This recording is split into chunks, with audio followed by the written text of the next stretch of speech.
Bonjour, dans cette vidéo, nous allons étudier la fonction inverse. La fonction inverse, c'est la fonction qui à tout nombre réel non nul va associer son inverse 1 sur x. La fonction inverse est donc la fonction définie sur r étoile, donc r privé de 0, par f de x égale 1 sur x. Alors si ma fonction inverse est définie pour tout réel non nul, c'est tout simplement parce que l'inverse de 0 n'existe pas. En effet, on ne peut pas avoir 1 sur 0, on ne peut pas diviser par 0. Soit f, donc la fonction définie sur r étoile par f de x égale 1 sur x. On va donc calculer quelques images par ma fonction f. Donc on va commencer par l'image de 1 quart. 1 quart c'est 0,25. Donc à 1 quart, ma fonction va associer l'inverse de 1 quart. Et l'inverse de 1 quart c'est 4. 1 sur 1 quart ça fait 4. Maintenant on va calculer l'image de 1 demi. L'image de 1 demi ça va être donc l'inverse de 1 demi. Ici, c'est la fonction qui a un nombre associe son inverse. L'inverse d'un nombre, c'est 1 sur ce nombre. Donc, l'inverse de 1 demi, ça va être 1 sur 1 demi, ce qui va me faire 2. Ensuite, l'image de 1, ça va être donc 1 sur 1. 1 sur le nombre qui est entre la parenthèse, donc 1. 1 divisé par 1 fait 1. L'image de 2 va donc être l'inverse de 2, 1 sur 2, ce qui va me faire 0,5. L'image de 4 va être l'image de 4 va être l'inverse de 4, c'est-à-dire 1 sur 4, donc 0,25. On procède de la même manière avec des nombres négatifs.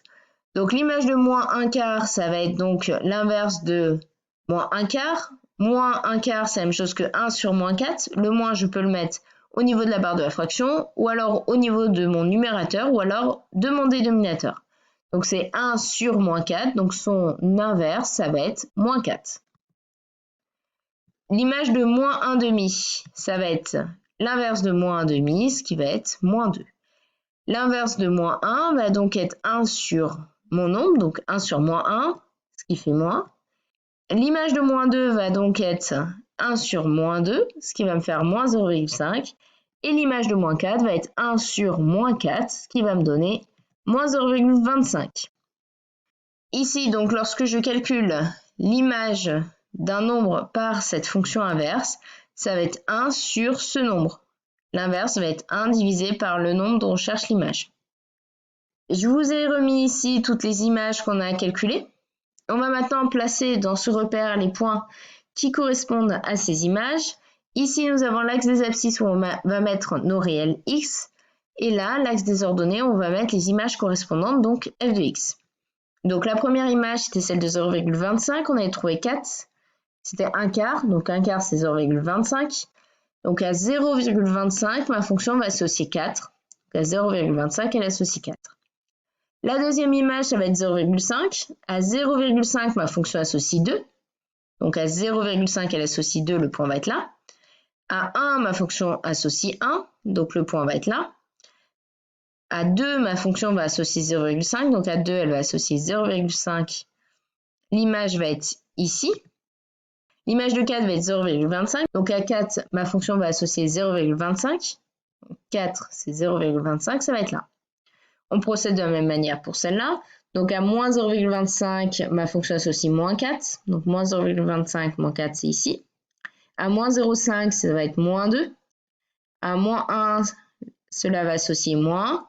À moins 2, cela va associer moins 0,5. Et à moins 4, ma fonction va associer moins 0,25. On a ici donc quelques points qui ont été placés, donc qui appartiennent à ma courbe. On devine l'allure de la courbe qui est ici. Nous avons ici la courbe représentative de la fonction inverse. On constate que cette fonction inverse est strictement décroissante, ici, puis strictement décroissante, ici. Elle est en deux morceaux. Je vous rappelle, elle est définie sur R étoile. Donc pour tous les réels, sauf en 0 où elle n'est pas définie. Donc là, on voit qu'on est en train de se rapprocher de l'axe des ordonnées, mais on ne va pas l'atteindre. Et là, de même, on est en train petit à petit de s'éloigner de l'axe des ordonnées. On a l'impression qu'on partait de l'axe des ordonnées. En fait, on était juste extrêmement proche de l'axe des ordonnées. La courbe représentative de la fonction inverse est donc là. Alors, on constate que la fonction inverse va être strictement décroissante ici, donc sur moins l'infini, 0, exclu. puis strictement décroissante de 0 exclu jusqu'à plus infini, exclu également. Voici le tableau de variation de la fonction inverse, donc décroissante de moins l'infini à 0, puis décroissante de 0 à plus infini. Et nous avons une double barre ici en dessous de 0. Cela signifie que 0 est une valeur interdite, qu'il n'appartient pas à l'ensemble de définitions. Ici, ma fonction n'est pas définie pour x égale 0. Donc, dès qu'on a une double barre dans un tableau de variation, cela signifie que la fonction n'est pas définie pour le nombre qui est au-dessus, ici. Alors, donc là, on voit bien que ma fonction est strictement décroissante, puis strictement décroissante de nouveau. Attention, on ne peut pas dire qu'elle est strictement décroissante sur R étoile, cette fonction inverse. En effet, si on disait que notre fonction était strictement décroissante sur R étoile, d'après la définition d'une fonction strictement décroissante, on aurait une contradiction. Si moins 2, on a moins 2 qui est inférieur strictement à 1, moins 2 qui est inférieur strictement à 1. Or, si ma fonction était strictement décroissante, on aurait donc l'image de moins 2 qui serait strictement supérieure à l'image de 1. Donc, si ma fonction était strictement décroissante, on aurait que l'image de moins 2 serait strictement supérieure à l'image de 1. L'image de moins 2, c'est l'inverse de moins 2. L'inverse de moins 2, c'est donc 1 sur moins 2 qui serait strictement supérieur à l'inverse de 1, donc 1 sur 1.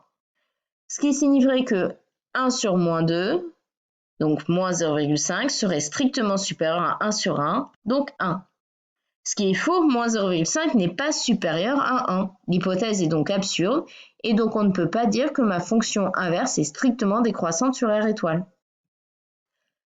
Alors, on va maintenant étudier la parité de la fonction inverse. La fonction inverse définie sur R étoile est impaire, c'est-à-dire que pour tout réel x non nul, f de moins x égale moins f de x. L'image de l'opposé de x va être égale à l'opposé de l'image de x. On va démontrer ça en calculant l'image de moins x et en montrant que c'est égal à moins l'image de x. Donc pour tout nombre réel x non nul, on a l'image de moins x qui va être donc son inverse. Donc l'inverse, ça va être 1 sur ce nombre-là, donc 1 sur moins x. Le moins qui est ici au dénominateur, je peux le mettre au niveau de la barre de la fraction, donc moins 1 sur x. Et donc 1 sur x, là seulement 1 sur x, ça va être l'inverse de x, donc l'image de x par ma fonction f, donc f de x. Donc ça va être moins, le moins qui est ici, et 1 sur x, ça va être f de x. Donc f de moins x est égal à moins f de x. La fonction inverse est donc impaire. Cela va se traduire par une propriété géométrique. Dans un repère orthogonal, la courbe représentative de la fonction inverse est symétrique par rapport à l'origine du repère. On le constate ici, la symétrie par rapport à l'origine du repère. Dans la courbe représentative de la fonction inverse, on constate que quand on prend deux points qui ont des abscisses qui sont opposées, qu'on les relie par un segment, le milieu du segment va être l'origine du repère. De même ici, lorsque je prends moins 2 et 2, les points d'abscisse moins 2 et 2, que je trace le segment qui relie ces deux points, le milieu de mon segment va être l'origine du repère. Là, on constate que x va avoir son image qui est ici, moins x son opposé va avoir son image qui sont ici, donc les images vont bien être opposées. Lorsqu'on a deux nombres qui sont opposés, on va bien avoir les images qui sont également opposées. Voilà, cette vidéo sur la fonction inverse est terminée. Vous avez d'autres vidéos sur les fonctions de référence dans la playlist ici. J'espère que vous avez bien compris. Je vous souhaite une bonne continuation et bon courage.